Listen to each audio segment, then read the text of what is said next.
TV Globo, Minas. Assista agora Jornal Nacional.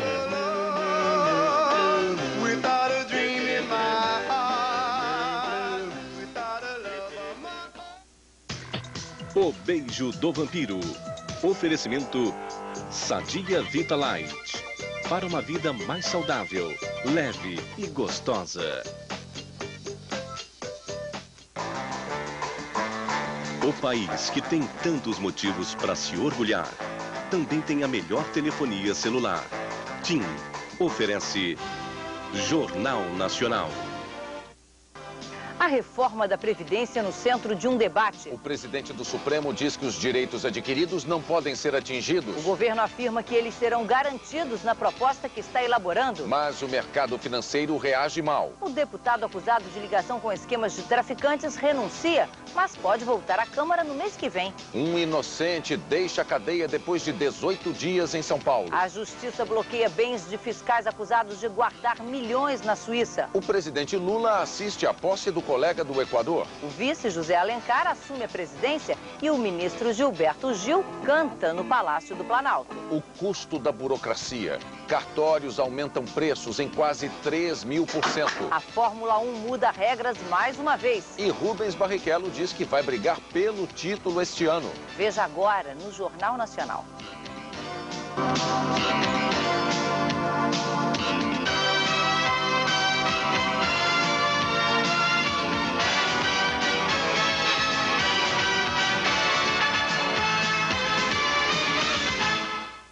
Boa noite. Declarações do presidente do Supremo Tribunal Federal, Marco Aurélio Mello, sobre a reforma da Previdência repercutiram hoje nos meios políticos, empresariais e financeiros do país. O ministro da Previdência, Ricardo Berzoini, disse que quer discutir a reforma com o presidente do Supremo e diversos integrantes do ministério reafirmaram que direitos adquiridos serão preservados. Mais de 30 associações e sindicatos aguardam na fila para uma audiência com o ministro da Previdência, Ricardo Berzoini. Querem discutir o projeto de reforma da Previdência. Hoje foi a vez dos militares.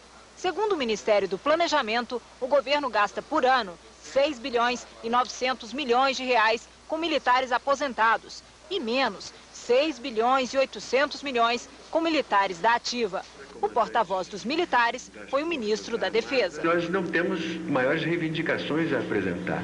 Nós temos especificidades das carreiras militares que estão sendo levadas em conta e que devem ser levadas em conta justamente para que o sistema seja justo, que é o desejo de todos nós. As centrais sindicais são contra o tratamento diferenciado para os militares. A existência de duas aposentadorias é injusto para a maioria da classe trabalhadora brasileira. Portanto, nós não vamos aceitar a separação de uma categoria com o argumento de que ela tem as suas especificidades. Essa seria uma previdência ideal para o Brasil, uma previdência que pudesse acabar com os privilégios e manter um sistema único para todos os trabalhadores, independente se são do setor público ou do setor privado. A Previdência do setor público federal tem um rombo anual de 30 bilhões de reais e mantém 680 mil aposentados e pensionistas. O déficit da Previdência privada é bem menor, de 17 bilhões de reais para 21 milhões de benefícios. Numa entrevista ao jornal O Estado de São Paulo, o presidente do Supremo Tribunal Federal, Marco Aurélio Mello, comentou a reforma da Previdência. O presidente do Supremo disse que as propostas para a Previdência dificilmente prosperarão num Estado democrático de direito, principalmente se tentarem derrubar o Instituto do Direito Adquirido. O ministro disse ser favorável ao tratamento sem distinção e que não vê com bons olhos tratar o cidadão da iniciativa privada de uma forma e o servidor de outra. O presidente do Supremo acha também que para um sistema de previdência geral terá que se buscar uma posição de equilíbrio, cogitando proventos proporcionais a esse tempo transcorrido. Ministros envolvidos com a reforma da Previdência não viram problemas nas declarações do presidente do Supremo. O governo diz que para o cálculo da aposentadoria vai respeitar o direito adquirido durante o período trabalhado até a mudança da lei e que não vai passar por cima da Constituição. Eu pretendo discutir com o presidente do Supremo Tribunal Federal qual é a sua avaliação jurídica a respeito disso, porque já ocorreram outras mudanças recentes no sistema previdenciário, em que houve a percepção do direito acumulado como um componente do direito adquirido. E isso não foi objeto de contestação em vários aspectos. O governo vai trabalhar de maneira adequada, com uma visão de transição de um modelo para outro, vai respeitar os direitos adquiridos e vai buscar o máximo consenso para a melhor reforma, onde cada setor, evidentemente, vai ceder um pouco e ajudar a construir outro pouco. Juízes trabalhistas que foram ao Palácio do Planalto pedir ao governo tratamento diferenciado acham que o presidente do Supremo repetiu o discurso do governo. É evidentemente que os direitos adquiridos deverão ser respeitados. E até agora eu não vi nenhuma proposta do governo em sentido contrário. O líder do PFL concorda que os direitos adquiridos têm que ser preservados e diz que isso estará presente no projeto a ser enviado pelo governo. O cidadão que entra em um sistema tem as regras definidas, ele não pode ser atropelado no curso desse período por qualquer outra medida. A Ordem dos Advogados do Brasil defende teto salarial com previdência complementar para os servidores. Hoje, na minha ótica, pelo menos, eu acho que todos são brasileiros e trabalhadores, tá? E merecem um tratamento igualitário. A aposentadoria deverá ser proporcional à contribuição de cada um, conforme a sua renda. O ex-ministro da Fazenda e consultor Maílson da Nóbrega acha que tem que haver uma regra de transição. Esta matéria foi muito debatida no governo anterior e, portanto, é defensável do ponto de vista jurídico que, uma vez aprovada a reforma, aqueles que estavam no serviço público têm direito até aquela data. Daí em diante eles têm que entrar no novo regime. A Bovespa teve queda hoje de 1,67% e o dólar teve a maior alta desde o dia 12 de novembro, cotado a R$ 3,33. Segundo analistas, 3 fatores contribuíram para a alta: o mau humor do mercado de ações nos Estados Unidos e na Europa, o ajuste técnico depois da queda da moeda americana nas últimas semanas e as declarações do presidente do Supremo Tribunal Federal sobre a reforma da Previdência.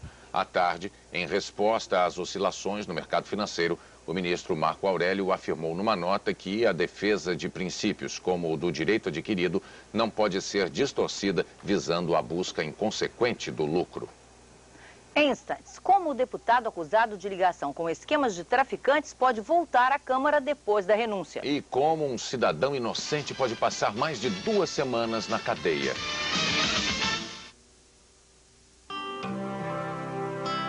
O Chevrolet Celta é um carro feito num dos mais modernos complexos industriais do mundo. Foi o primeiro do Brasil a ser vendido na internet. Um carro feito por brasileiros, para os brasileiros. A satisfação de quem tem um Chevrolet Celta é altíssima, porque o Celta não é apenas um carro. É um projeto 100% nacional que revolucionou o conceito de fazer carros. Quando você escolhe um Chevrolet Celta, escolhe também o motor 1.0 mais potente da categoria, um alto valor de revenda e uma ampla rede de assistência técnica. E mais, o profundo respeito pelo consumidor que a marca Chevrolet representa. Por isso reafirmo, é o compromisso que todos nós na GM assumimos com você e com o Brasil todos os dias.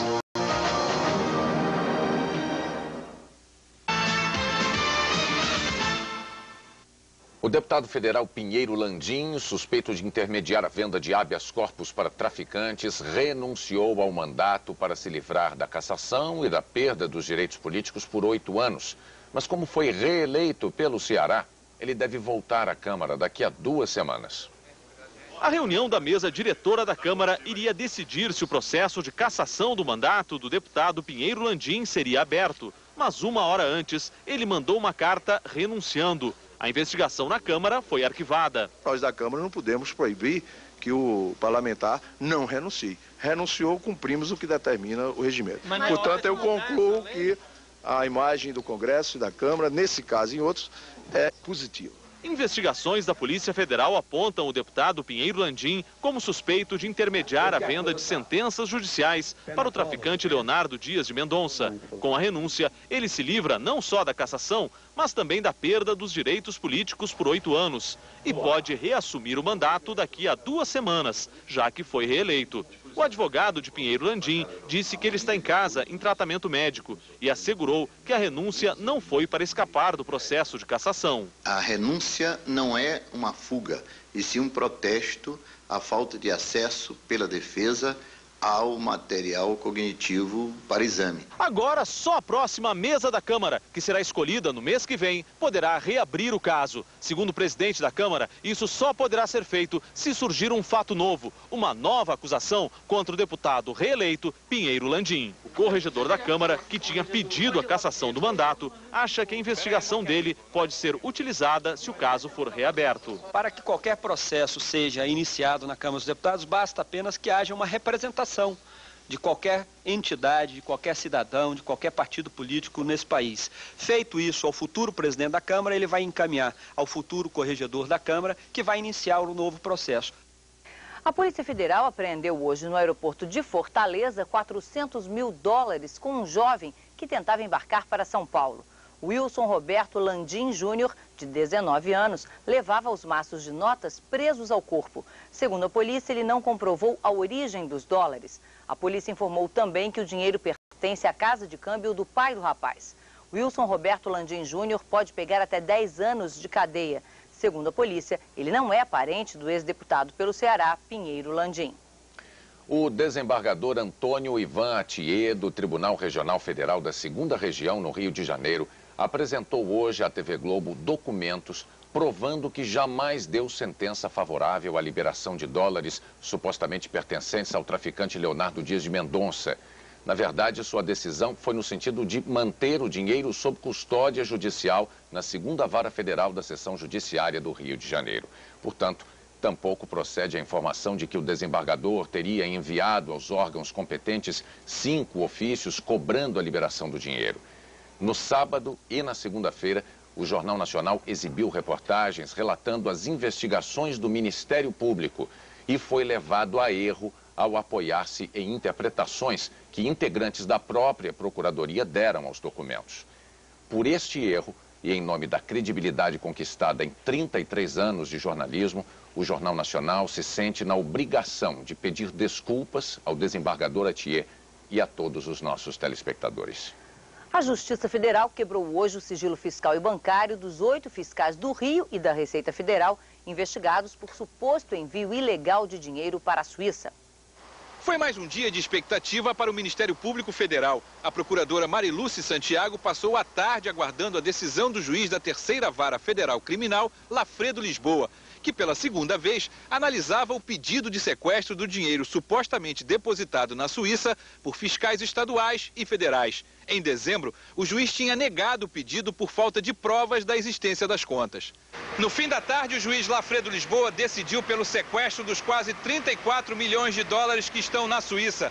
Segundo a procuradora federal Mariluce Santiago, a decisão, que vale por 120 dias, é importante porque serve como uma espécie de cautela, já que não se sabe por quanto tempo ainda o governo suíço estaria disposto a manter o dinheiro bloqueado. Além disso, o juiz Lafredo Lisboa decidiu quebrar o sigilo bancário e fiscal dos 8 envolvidos: Carlos Eduardo Ramos, Rodrigo Silveirinha, Rômulo Gonçalves, Amaury Frank Filho, Lúcio Picanso, Hélio Lucena da Silva, Sérgio de Lucena e Axel Hammer. A sentença deixa indisponíveis os bens dos investigados, como os imóveis em condomínios de luxo. Solicita os extratos das contas bancárias e aplicações financeiras dos envolvidos entre 1998 e 2002 e ordena o envio de uma carta rogatória ao governo suíço solicitando toda a documentação do inquérito naquele país. O subprocurador de Justiça do Rio adiantou hoje uma das linhas de investigação do Ministério Público Estadual. Na minha opinião, esse dinheiro não saiu exclusivamente do Brasil. Muitos contribuintes, empresas multinacionais, podem ter transferido dinheiro do estrangeiro para a Suíça. Hélio Fischberg disse também que o cruzamento de informações pode reduzir o número de empresas investigadas por suposto pagamento de propina. Há agentes da Receita Federal e agentes da Secretaria de Fazenda Estadual. alguns deles inclusive associados em empresas de consultoria. Tem que se verificar quais as empresas que foram ao mesmo tempo fiscalizadas por uns e outros. Esse já é um indício de que provavelmente pode vir dali essa origem ilícita do dinheiro. Recuperar dinheiro desviado ilegalmente para outros países é um processo lento que pode levar muitos anos. No caso das denúncias envolvendo fiscais do estado do Rio, a lei suíça exige a condenação dos acusados para devolver os dólares. A primeira suspeita sobre os funcionários públicos estaduais e federais que trabalham no Rio de Janeiro foi levantada pelo próprio banco onde o dinheiro foi depositado, na Suíça. Naquele país, a lei obriga as instituições financeiras a notificar as autoridades sobre movimentações que possam ter ligação com atividades criminosas. Medidas semelhantes foram adotadas por mais de 60 países, entre os quais o Brasil. Hoje não existe mais porto seguro para criminoso. Quando há uma suspeita de dinheiro ilícito, o sigilo cai por terra. Os 33 milhões de dólares depositados na Suíça, que seriam de funcionários públicos que trabalham no Rio, já foram bloqueados. Mas trazer o dinheiro de volta é um caminho mais longo e bem mais difícil do que o da ida. A Suíça faz exigências judiciais. O dinheiro enviado para fora ilegalmente pode ser repatriado em havendo a condenação criminal daquele que remeteu o valor. Na Suíça também foi parar parte dos 169 milhões de reais desviados da obra do Fórum Trabalhista de São Paulo. O juiz Nicolau dos Santos foi condenado a 8 anos de prisão, mas a Suíça só permite a devolução quando o processo tiver sido julgado em última instância, o que ainda não aconteceu. Este especialista em direito internacional diz que a recuperação seria mais rápida se o Brasil tivesse um acordo de cooperação judiciária com a Suíça. Isso permitiria a um juiz brasileiro pedir diretamente o dinheiro de volta à justiça suíça. O fato de não haver um acordo de cooperação judiciária internacional não significa que os países não possam cooperar entre si, mas a existência de um acordo torna os procedimentos certamente mais rápidos e menos formais. O apartamento de Miami do juiz Nicolau foi mais fácil de ser recuperado por conta do acordo com os americanos. Quem também comprou imóveis em várias partes do mundo foi a quadrilha de Georgina de Freitas, considerada a maior fraudadora do INSS. Amanhã, a União vai receber de volta 12 milhões de reais. O dinheiro é referente ao leilão de mais de 500 quilos de ouro comprados por um advogado da quadrilha. Até agora, 10 anos depois das primeiras denúncias, a Previdência só conseguiu recuperar cerca de 70 milhões de reais, dos mais de 500 milhões que foram desviados. Em São Paulo, um eletricista foi à polícia para fazer uma queixa e acabou preso injustamente por 18 dias. Nem o carinho da filha conseguia diminuir a aflição do eletricista Jurandir Xavier da Cruz. Isso aí vai ficar gravado para mim. No dia 29 de dezembro, ele foi a um posto policial fazer uma queixa. Acabou preso. No computador da polícia, havia um foragido com o mesmo nome. Aí eu falei, agora eu vou ficar no lugar do cara, em vez pagando por esse crime aí que eu não fiz. E poderia ter ficado, não fosse o genro, advogado, que começou um trabalho de investigação. Conseguiu a foto do homem que cometeu um crime usando o documento que Jurandir havia perdido e a impressão digital dele. Ficou comprovado que não se trata da mesma pessoa. Mesmo assim, Jurandir só voltou para casa quase 3 semanas depois. O delegado que o prendeu estava para ser transferido de delegacia. O novo, assim que assumiu, enviou à justiça as provas recolhidas pelo advogado. Mas a juíza encarregada do caso devolveu o documento, alegando que faltava uma assinatura. Jurandir só foi solto porque, convencido da inocência do eletricista, o delegado se antecipou à justiça. Eu tenho que levar em consideração que é uma pessoa de bem que se encontra presa indevidamente. Então, enquanto nós aguardamos a decisão judicial, ele não pode, evidentemente, ficar preso aqui. A injustiça foi corrigida. Jurandir já tinha um desejo urgente a realizar assim que chegasse em casa. Tomar um banho, né? De uns 10 minutos, mais ou menos, para refrescar a cabeça. Daqui a pouco, Iraque e Coreia do Norte recebem tratamentos completamente diferentes dos Estados Unidos. E reajustes de cartórios assustam brasileiros.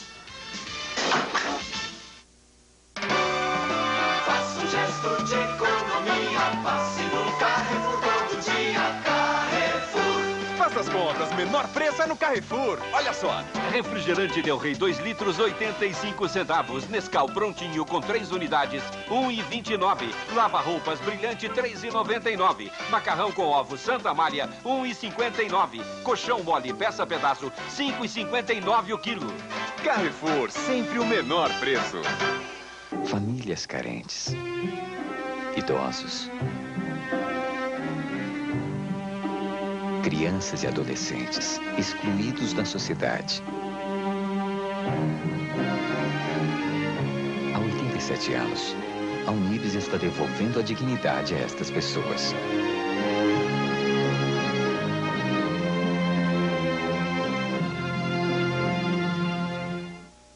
Apoio Rede Globo. Mais do que uma televisão, uma atitude. Assim é o canal Futura. Aqui, a gente acredita de verdade que educação e entretenimento podem caminhar sempre juntos. Uma ideia apaixonante que contribui para transformar o país em que a gente vive. Agora você já sabe, assinatura do canal Futura, sempre ali em cima e conhecimento em todos os cantos da sua vida. Falei? Bacana? Tá falado. A Fiesp acredita nesta ideia. A Casa das 7 Mulheres. Antes de morrer, Anselmo fez um pedido para Bento Gonçalves. Prometo que vai casar Manuela com Joaquim. Prometa, compadre. E esse último desejo pode separar para sempre a jovem Manuela de seu grande amor. Afaste esse italiano do caminho de Manuela, para que ela possa se casar com Joaquim como era da vontade de Anselmo. Hoje, depois de A Grande Família, A Casa das 7 Mulheres.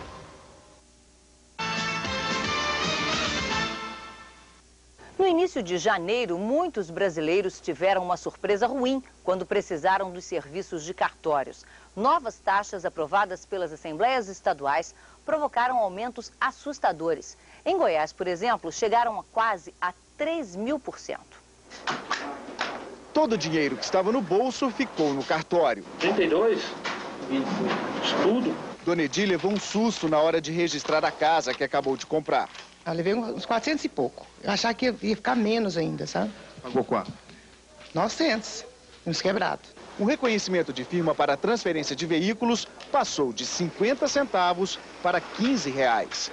Para o registro de escrituras, o valor máximo era R$ 667. Foi para R$ 1.600, dependendo do preço do imóvel. Uma lei federal de dezembro de 2000 estabelece que os estados é que têm poder de decisão sobre a cobrança das taxas.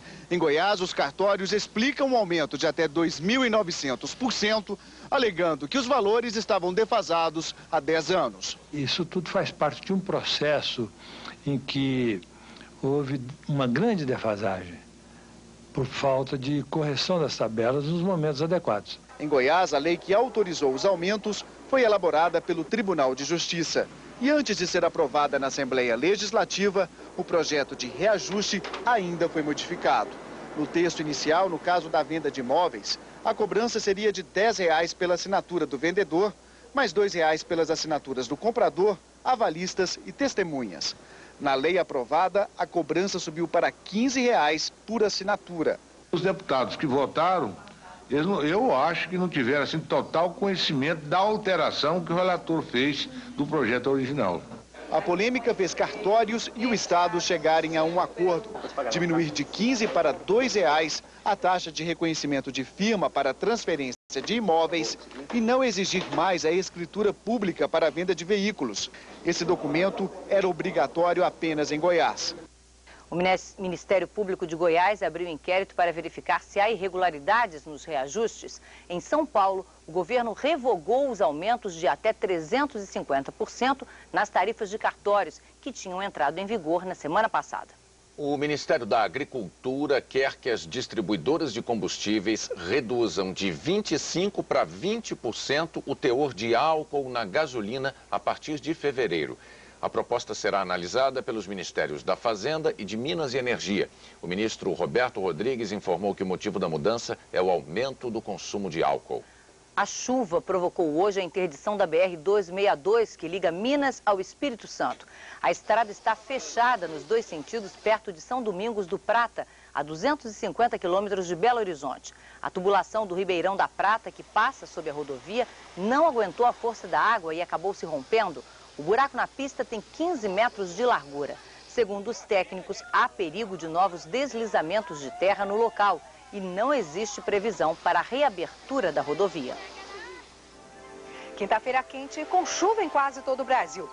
As nuvens tropicais cobrem uma grande parte do norte, do centro-oeste e do sudeste. O tempo fica chuvoso em toda a área escura. Sol com aumento de nuvens e pancadas de chuva à tarde no extremo norte, na faixa do Maranhão até a Bahia e nesta outra que vai até o sul. Um dia ensolarado e seco somente nesta parte do Nordeste. Mínima de 17 graus em Curitiba e máxima de 34 graus em Cuiabá. As notícias mais recentes das crises dos Estados Unidos com o Iraque e com a Coreia do Norte têm revelado posturas completamente diferentes do governo americano. Os iraquianos são tratados com rigor e os norte-coreanos com certa complacência, como mostra o correspondente Luiz Carlos Azenha. Hoje a Coreia do Norte rejeitou a oferta americana de envio de óleo e comida em troca do fim do programa nuclear do país. O governo norte-coreano diz que não vai negociar sob condições, mas confirmou uma rodada de conversas com a Coreia do Sul na semana que vem. O governo Bush está dividido entre a linha dura que quer confrontar o chamado eixo do mal e o grupo da diplomacia, representado pelo secretário de Estado Colin Powell. Essa divisão resulta numa política externa que parece não ter lógica, com propostas diferentes para lidar com a Coreia do Norte e o Iraque. A Coreia do Norte tem um exército de 1 milhão de homens. Retirou-se do Tratado de Não Proliferação de Armas Nucleares e em 6 meses poderá construir mais 5 ou 6 bombas atômicas. Dispõe de mísseis capazes de atingir o Japão e planeja construir foguetes que poderiam alcançar o território americano. Ainda assim, o governo Bush propõe uma saída diplomática para a crise. Mas no caso do Iraque, os Estados Unidos afirmam que mesmo sem armas nucleares, o país representa uma ameaça para o mundo. Hoje, inspetores de armas da ONU visitaram mais um palácio de Saddam Hussein, em Bagdá. Eles ainda não encontraram provas de que o governo do Iraque esconde armas de destruição em massa. Em Washington, o secretário de Defesa americano Donald Rumsfeld disse que a guerra poderia ser evitada se Saddam Hussein renunciasse ao poder e deixasse o Iraque. Na Grã-Bretanha, o primeiro-ministro Tony Blair, o maior aliado americano, afirmou que a guerra contra o Iraque não é por petróleo e disse que a fraqueza do mundo diante de Saddam Hussein poderá assombrar futuras gerações. Em manifestações na Austrália e na Bélgica, o governo Bush foi acusado de buscar a guerra para controlar o petróleo do Iraque. Hoje, os Estados Unidos pediram formalmente à Aliança Militar do Ocidente assistência e apoio no caso de uma guerra contra o Iraque. Segundo uma autoridade da OTAN, o pedido não envolve participação militar direta no conflito. Daqui a pouco, o presidente Lula viaja para assistir à posse do presidente do Equador. E o ministro Gilberto Gil canta no Palácio do Planalto.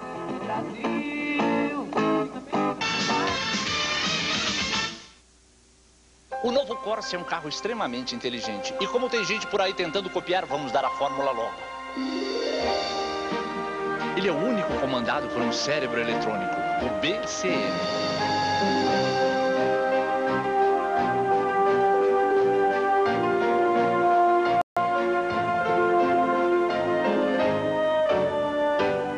Não tente fazer isto em casa. Ele pode ficar parecendo um carro qualquer e não um verdadeiro Chevrolet. Vestibular combina com tradição, com qualidade, combina com quem quer ser vencedor. O Vestibular 2003 da FEM combina com você. São 9 cursos nas áreas de humanas, exatas, ciências gerenciais e direito. Você estuda pela manhã ou à noite, tem um campus nota 10 à disposição e a experiência de quem forma vencedores há 34 anos. Vestibular 2003 FEM, tradição e qualidade para formar vencedores. Inscrições até 18 de janeiro. 29ª campanha de popularização do teatro e da dança, de 4 de janeiro a 23 de fevereiro. Venha viver as emoções do teatro e da dança. São mais de 100 espetáculos a preços populares. R$ 6,00 peças adultas e R$ 5,00 peças infantis. Campanha de popularização do teatro e da dança. Participe! Na campanha estamos aqui! Apoio Cultural Globo Minas. Esperança, momentos decisivos. Eu não sei se o senhor sabe, mas Maria nunca mais foi visitar o Tony na cadeia. E está falando que vai se separar dele. Tu tá pensando em se separar de Tony? Io voglio separar. Perché? Tu tá pensando em separar de meu filho? Nesta quarta, depois do Jornal Nacional, Esperança. O PMDB se reúne amanhã para decidir o candidato à presidência do Senado. O partido tem o maior número de senadores e, por isso, tem direito à presidência da casa. Renan Calheiros e José Sarney disputam a vaga. Renan disse que a reunião vai ter quórum. Sarney e seus aliados decidiram não comparecer ao encontro e apostam que não vai haver quórum. Apesar de ter sido lançado pelo governador do Rio Grande do Sul, Germano Rigoto, o senador Pedro Simon nega ser candidato. A votação é secreta.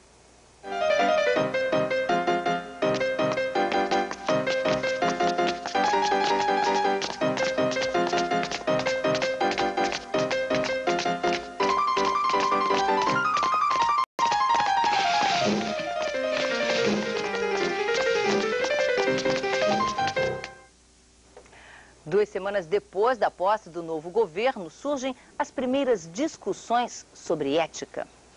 Constrangimentos para o governo Lula em 15 dias de mandato.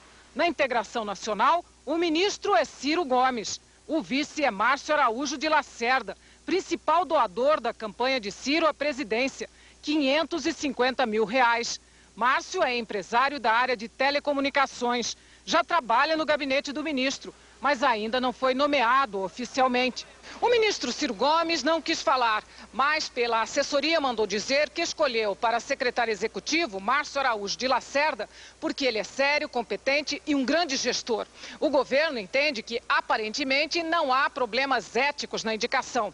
O outro caso, que envolve o ministro dos Transportes, para o governo é assunto requentado. O nome do ministro dos Transportes aparece no escândalo dos salários milionários da Assembleia Legislativa de Minas.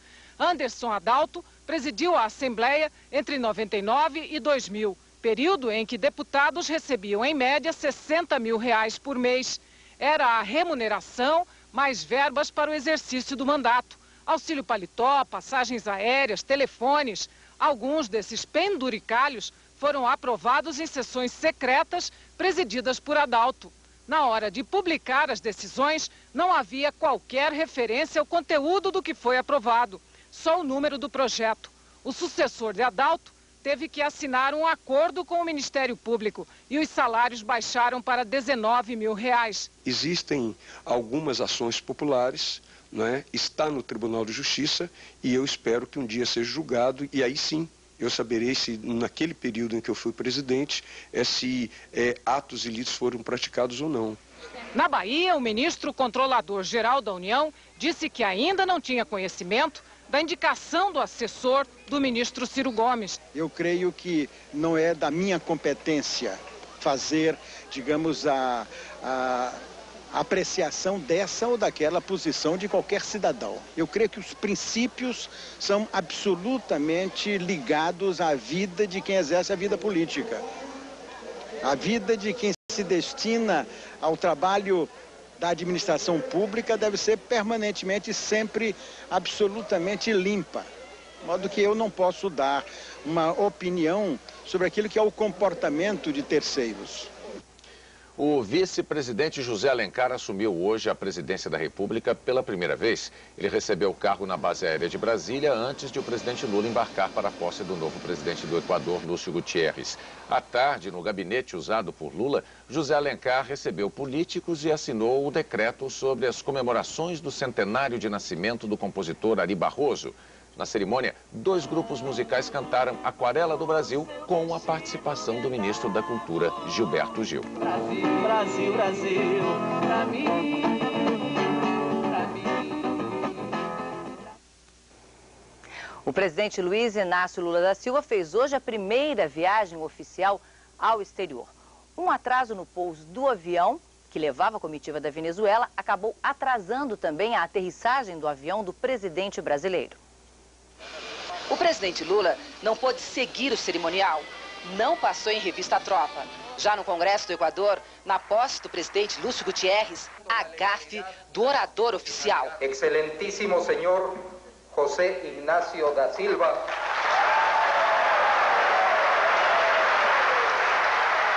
E não foi a única. O presidente Gutierrez também não acertou o nome do presidente Lula. Excelentíssimo senhor José Ignacio da Silva, presidente da República Federativa do Brasil.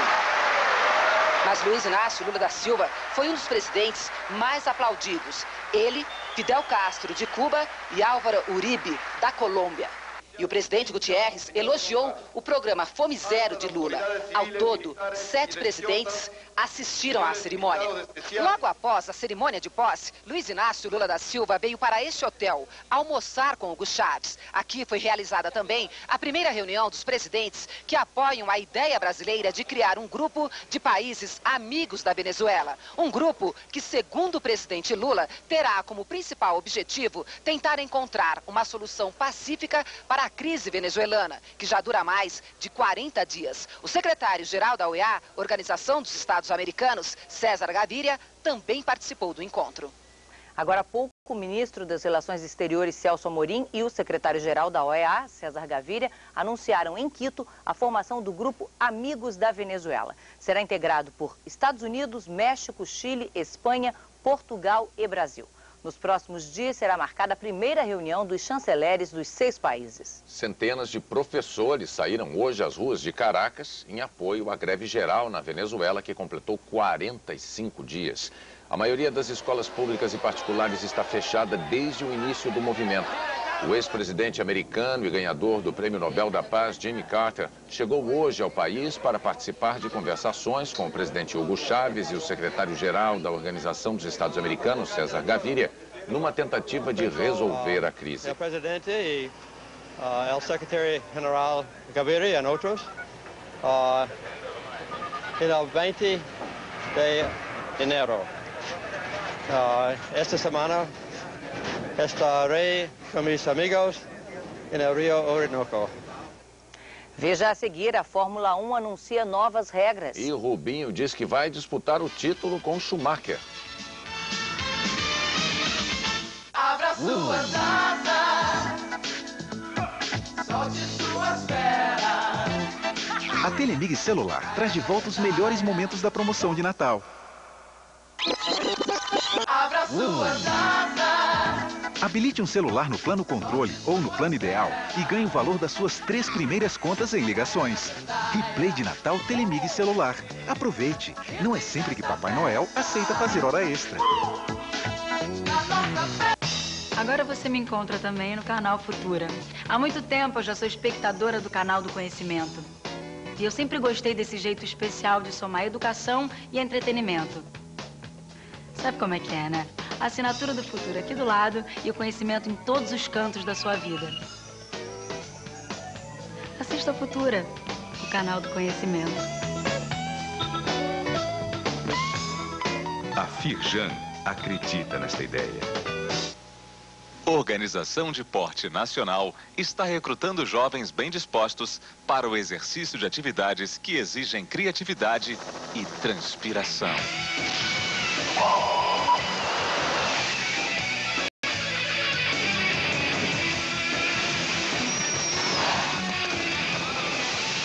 Escolas de Aprendizes Marinheiros. Inscrições de 8 a 27 de janeiro.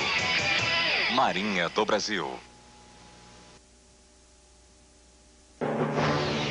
Neste domingo, em temperatura máxima, Kevin Costner vai embarcar numa alucinante aventura sobre as águas e enfrentar os mais terríveis inimigos. Peguem aquele cara! Matem! Waterworld, O Segredo das Águas, uma superprodução do cinema. Neste domingo, 3 da tarde, em temperatura máxima. Futebol 2003, oferecimento Watch 2003 promete. Itaú, seja cliente Itaú, o banco feito para você. Havaianas, as legítimas todo mundo usa, recusa imitações. Brahma, refresca até pensamento. E Volkswagen, novo Polo Sedã, tudo de melhor está aqui. A Fórmula 1 fez mudanças radicais no regulamento para o campeonato deste ano. O objetivo é aumentar a competitividade, reduzindo custos. As decisões foram anunciadas em Londres durante uma reunião entre representantes das equipes e dirigentes da Federação Internacional de Automobilismo. Foi proibido o uso de carro reserva. Entre o treino de sábado e a corrida, os carros deverão ficar guardados para evitar que os mecânicos façam modificações. Os dirigentes confirmaram o fim da comunicação de rádio entre o piloto e o boxe e a proibição da telemetria, que permite aos engenheiros fazer ajustes nos carros durante as provas. A FIA ainda propôs medidas que entrariam em vigor durante a atual temporada ou mesmo no início do campeonato do ano que vem. Seriam a eliminação do controle de tração e de largada e a proibição do câmbio totalmente automático.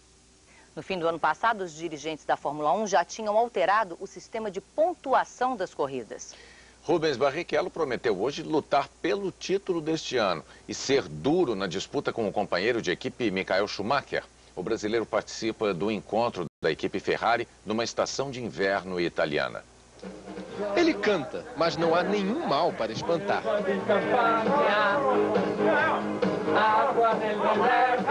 Rubinho vive seu melhor momento na Fórmula 1. Em Madonna de Campiglio, estação de esqui italiana, o vice-campeão mundial relaxa ao lado do piloto de testes Luciano Burti e se diverte uma semana antes do reinício dos treinos de inverno.